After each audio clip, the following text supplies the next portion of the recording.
Bonjour l'ami, bienvenue sur MyFoot TV. Comme d'hab, je suis avec le grand Ziza pour parler de foot. Ziza, comment tu vas? Tranquille, Pharaon, tranquille. Merci aux abonnés de continuer à nous suivre et nous donner de la force. Comment tu vas, Pharaon? Ouais, ça va, ça va. Surtout au vu des derniers résultats de mon club, le Real, ça ne peut qu'aller. On sait qu'on n'est pas parfait, mais pour l'instant, on voit une amélioration dans le jeu. Je rentre directement dans le vif du sujet, hein. Aujourd'hui, il y a pas d'intro, on parle du Real directement, on commence par le Real. Je suis fier de mon club. Je sais que tu as suivi les derniers matchs du Real, que ce soit en Ligue des Champions contre City, qu'en Liga contre l'Atlético dernièrement. Et ouais, moi en tant que supporter du Real, je vais pas dire que je suis satisfait, mais je suis déjà fier des joueurs. Voilà, je vois les efforts, je vois la dynamique sur laquelle on souhaite s'installer dans le futur. C'est-à-dire les transitions rapides, les efforts dans le jeu, les efforts défensifs. On joue les uns pour les autres et c'est ce qui manquait un peu au Real en début de saison. Que ce soit contre Titi, avec la jeunesse, avec Pitarch qui emmène un peu de créativité dans le milieu. C'est ce qui manquait un peu au Real. On introduisait que les différentes stars, les différents transferts, sans faire confiance à ce qu'on avait en interne, à la Castilla. Et là, ça fait plaisir de voir qu'il y a des jeunes qui arrivent à s'exprimer, à montrer de quoi ils sont capables et qui sont humbles. Parce que ouais, c'est ce qui tue le Real un peu, l'humilité.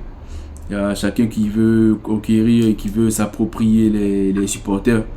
Et les jeunes montrent qu'en fait, c'est ensemble qu'on peut essayer de grandir et d'accomplir de grandes choses.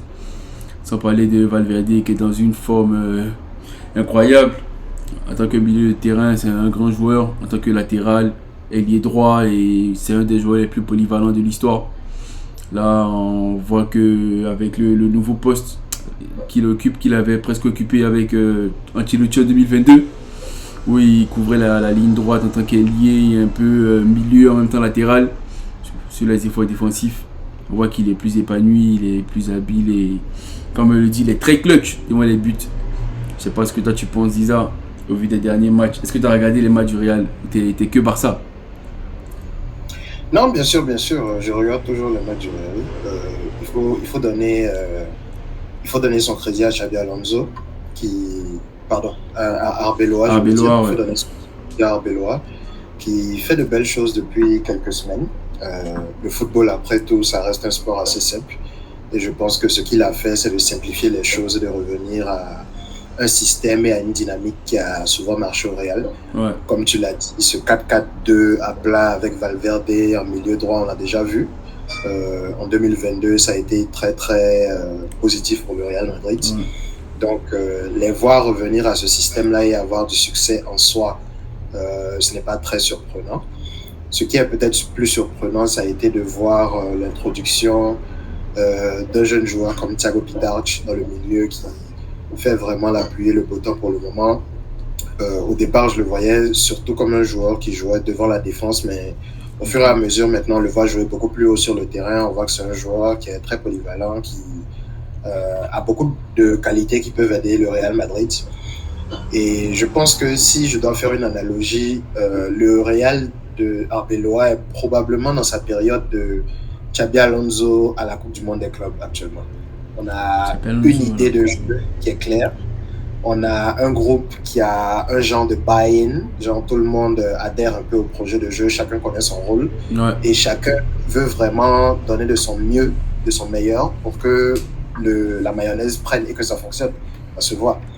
Donc, je pense que c'est là que l'équipe en est. Et pour le moment, comme tu l'as dit, les résultats suivent. Tu as Valverde qui, contrairement au Real de Xabi Alonso, se sent important dans le système et on le voit dans le rendu qu'il a sur le terrain. Même chose pour Ouais. Vini.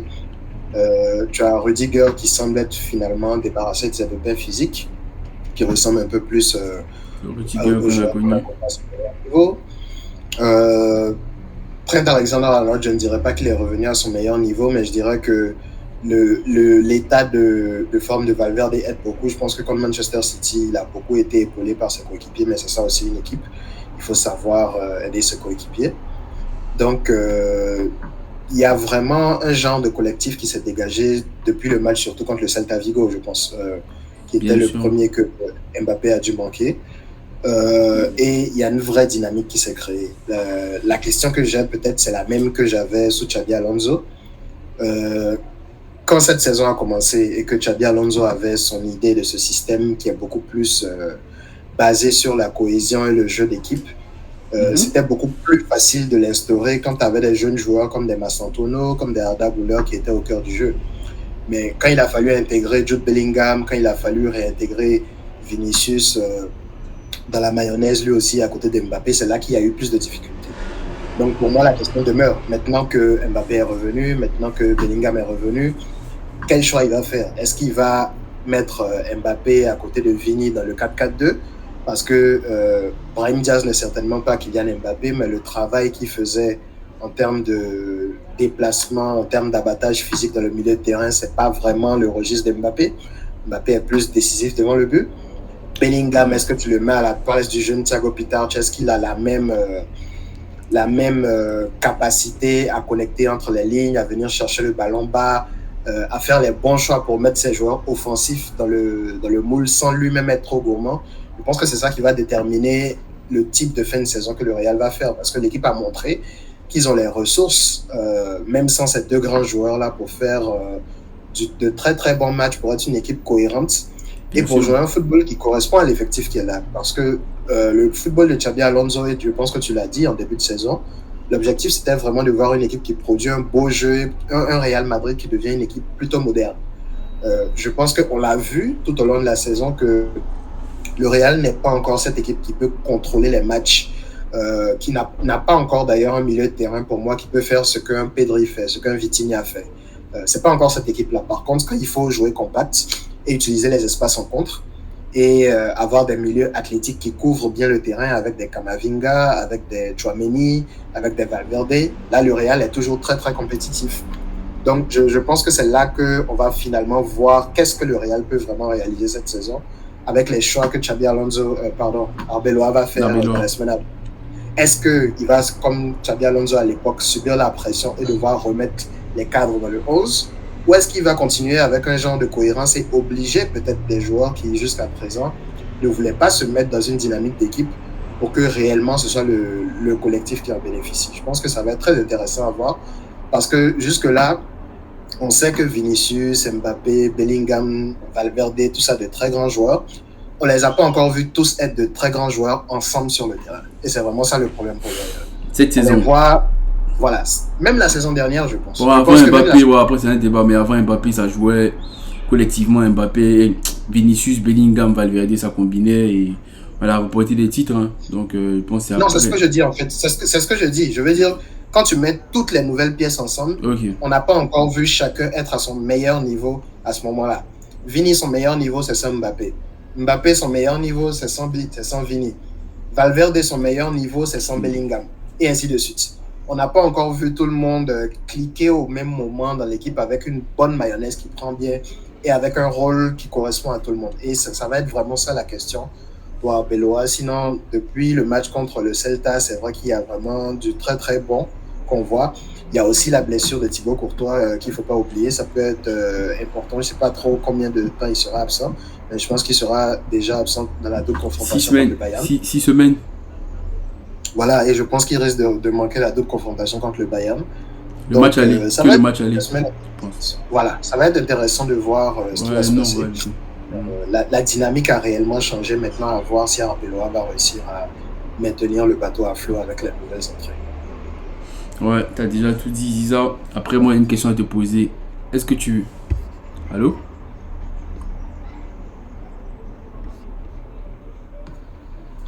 Ouais, je suis là, t'inquiète. Ok. Ouais, j'ai une question à te poser. Est-ce que tu penses que ces choix-là, ça dépend d'Arbeloa?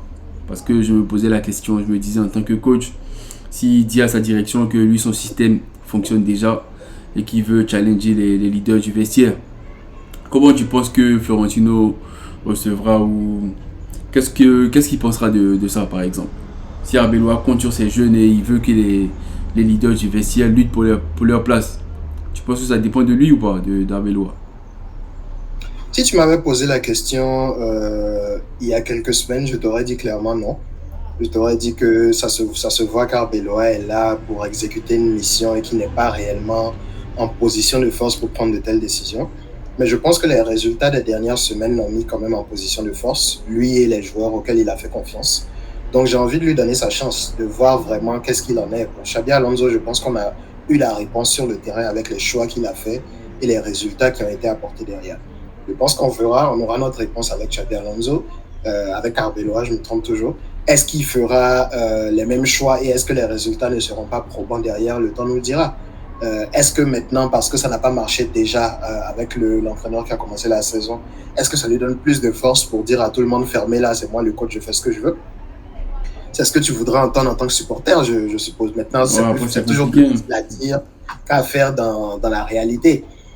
Est-ce que, par exemple, si même tu n'intègres pas Bellingham, mais tu enlèves juste Brahim et que tu mets Mbappé et qu'il n'y a plus ce travail-là sans ballon, est-ce que derrière, tu ne commences pas déjà à effriter un peu le collectif? Il y a beaucoup de façons de voir la chose. Et c'est pour ça que pour moi, ce sera vraiment intéressant. Parce que la question de la structure de l'effectif du Real est toujours importante. On sait qu'ils ont beaucoup de joueurs individuellement au plus haut niveau. Maintenant, comment est-ce qu'ils jouent ensemble pour le bien du club? C'est ça qui n'a pas encore été trouvé. Ouais. Donc, moi, je pense qu'il a gagné du crédit ces dernières semaines. Après le match contre Retafe, si je ne m'abuse, la défaite en Liga, je pense que c'était différent. Il y avait quand même beaucoup de détracteurs, il y avait beaucoup de bruit en couloir. On se disait non, c'est sûr que lui ne va pas rester. Avec la double confrontation contre City, avec cette victoire contre l'Atlético, je pense que la situation est très différente. Donc, je pense qu'il a assez de crédit pour prendre des décisions fortes et pour se faire soutenir, et par son vestiaire d'ailleurs, et par les supporters et la direction. Donc, à voir. À voir, comme tu as dit, affaire à suivre. Donc on parle là du Barça directement, on parle du rival. Le Barça, tout va bien pour l'instant. Il y a eu un match difficile en Ligue des Champions à Newcastle. Une petite frayeur pour le Barça. Et au match retour, le Barça a su se faciliter le match. Même si le début du match était un peu compliqué, un peu poussif des deux côtés. Le Barça a su s'imposer à domicile. Et en Liga, vous avez joué, je crois, contre Vallecano. On voit qu'il y a un très grand Yamal actuellement qui facilite un peu les choses. Parce qu'on savait que c'était un grand joueur. Là, on voit qu'il est en train de passer un cap, encore un cap. Il est tout le temps décisif et il marque des buts importants. Parce que c'est ce qui fait un grand joueur, c'est bien de marquer, mais c'est mieux de marquer où on t'attend. Et là, on voit que Yamal passe ce cap, il prend les pénaltys. Que ce soit durant le match aller à Newcastle, il marque le penalty du match nul. Et en Liga aussi, je crois, ou même au match retour, il prend encore le penalty à Rafinha. Ça montre qu'il a les épaules pour et qu'il est en train de passer un step. Et je sais pas ce que tu penses en tant que Barcelonais qui suit mieux l'équipe. Qu'est-ce que tu penses de ton équipe actuellement, Ziza? Je pense que c'est une phase assez intéressante également. Le tournant de la deuxième partie de saison pour moi, c'était la sortie contre l'Atlético Madrid. Je pense que il y a clairement eu, oui, en Coupe du Roi. Je pense qu'il y a clairement eu un genre de discussion entre les joueurs et entre Hansi Flick. Parce qu'il y avait toujours, et ça continue d'ailleurs, beaucoup de bruit sur le système du Barça, la hauteur de la ligne, la stratégie pour aborder ce type de match. Je pense qu'ils ont eu beaucoup de regrets après l'élimination contre l'Atlético d'avoir abordé le match aller de cette façon, sachant qu'ils n'avaient pas leur meilleur joueur, mais en partant jouer comme si. Et ils se sont fait, ils ont pris la rouste qu'on connaît à Madrid. Et c'est probablement la raison pour laquelle ils ont fini par sortir malgré le très beau match qu'ils ont fait au match retour. Il faut souligner ça, il faut souligner le match retour, c'est à souligner. C'est un grand match du Barça et je pense que c'est à féliciter. Hein. Oui, justement, j'en parle aussi surtout parce que je pense que l'approche dans le match contre Newcastle pour moi reflète celle d'un club qui a appris justement à cause de l'élimination contre l'Atlético comment gérer ces rencontres en double confrontation, surtout quand tu as le match retour à à domicile. domicile. Je pense que quand ils vont à Saint James Park pour jouer le match aller contre Newcastle, on sent plus une équipe qui n'est pas suicidaire, qui n'est pas dans la gestion habituelle de ce que tu verrais dans Hansi Flick, de son équipe qui joue aussi haut. La ligne haute est beaucoup moins haute. Le résultat qui était nul jusqu'à la toute fin du match était contentait plus ou moins le Barça, et ça c'est pas ce qu'on voyait les dernières semaines, ou même depuis l'arrivée de Flick. Il a toujours été un entraîneur qui ne fait jamais de compromis sur sa volonté d'aller à 200% vers l'avant.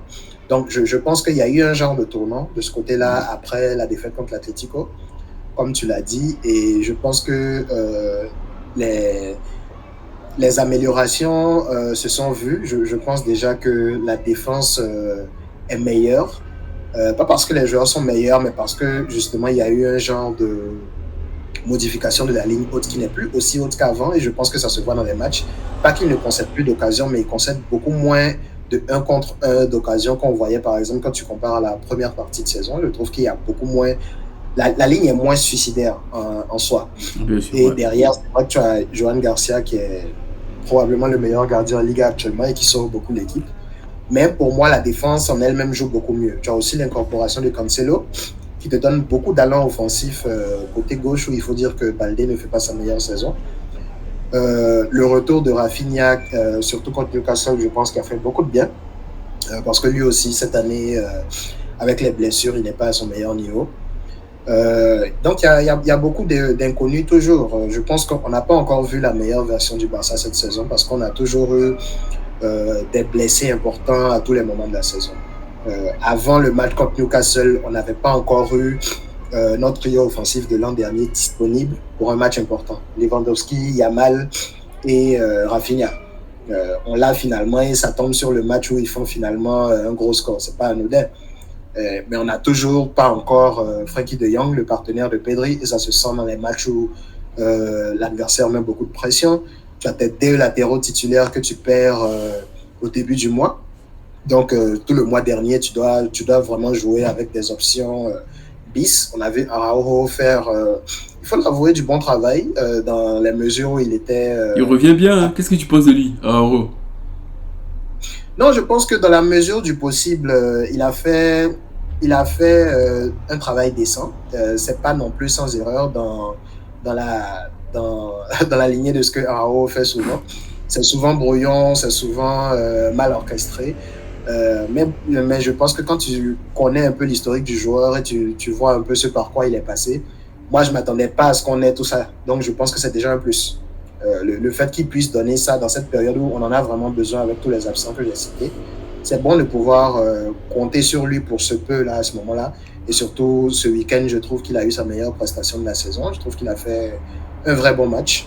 Il a marqué, non? Bon, il a marqué, je crois. Oui, c'est lui qui marque sur corner. Donc je pense que c'est une bonne période pour lui. On verra bien jusqu'où ça peut aller. Puisque c'est lui, c'est toujours difficile de s'enflammer, de dire oh il est revenu, il est quelque chose, parce qu'on sait que avec lui, l'erreur n'est jamais trop loin. À tout moment, ça peut péter. Voilà, c'est une bonne période pour lui. J'apprécie qu'il ait ce moment-là. J'espère que ça va lui redonner un peu confiance. Même si derrière, on espère vraiment qu'au retour de la trêve, on ait Koundé, Baldé, Frenkie de Jong et tout ça qui reviennent, parce que je pense que c'est sur ce sprint final, on aura vraiment besoin de toutes les forces en présence. Il y a 3 matchs contre l'Atlético au retour de la trêve, il y aura le Classico, il y aura la Ligue des Champions. C'est une période où... Je t'attends à Barcelone pour le Classico. Hein.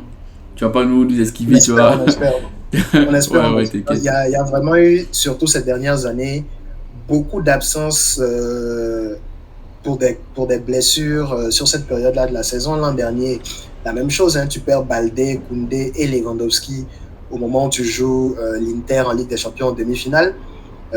Les années avant ça, contre l'Inter aussi, c'est avec le même type de blessure que tu finis par sortir et aller en Europa League. Quand tu dois encore remettre Piqué et Eric Garcia à son temps en défense centrale, c'est comme ça que tu finis par sortir pour aller en Europa League. Ouais. Donc le Barça a souvent été impacté par ces blessures, surtout en défense, dans ces moments-là de la saison. Donc à voir comment Hansi Flick va gérer ses forces pour vraiment arriver dans ces matchs clés importants de la saison là, avec une assise défensive fonctionnelle. et voir jusqu'où ils peuvent aller cette saison. Merci Sisa. Merci la famille. Comme on a dit, c'était une petite vidéo pour résumer un peu la situation des deux clubs.